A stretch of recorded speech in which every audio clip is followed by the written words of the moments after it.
Kalau Perang Dunia Ketiga benar-benar terjadi, kira-kira masih ada tempat aman nggak ya? Halo Sobat Rumah, jadi akhir-akhir ini isu Perang Dunia Ketiga itu cukup ramai ya di media sosial. Bahkan mantan presiden kita sempat menyampaikan kekhawatirannya tentang situasi global yang makin panas dan nggak menentu. Ya, ketika peringatan itu datang dari orang yang pernah ada di pusat pengambilan keputusan negara, rasanya isu ini nggak bisa kita anggap angin lalu begitu saja ya. Kalau kita tarik ke belakang, Perang Dunia Pertama dan Kedua juga nggak langsung meledak besar. Mulainya dari konflik yang kelihatannya agak lama gitu loh. Pelan-pelan, lama-lama nyeret banyak negara.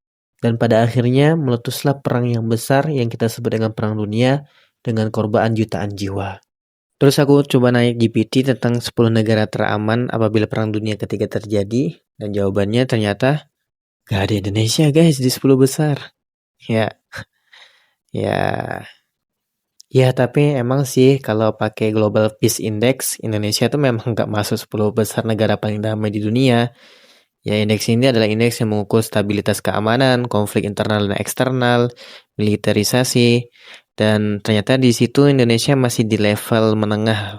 Di sini kita bisa lihat ya peringkatnya.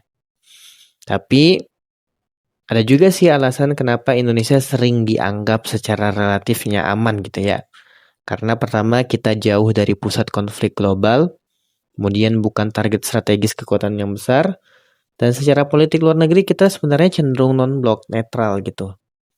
Ya asalkan pemimpin kita nggak coba-coba latah gitu ya.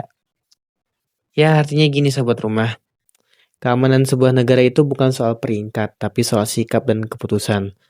Selama Indonesia nggak latah, nggak ikut konflik yang bukan urusan kita, dan fokus beresin dalam negeri, insya Allah risikonya bisa ditekan.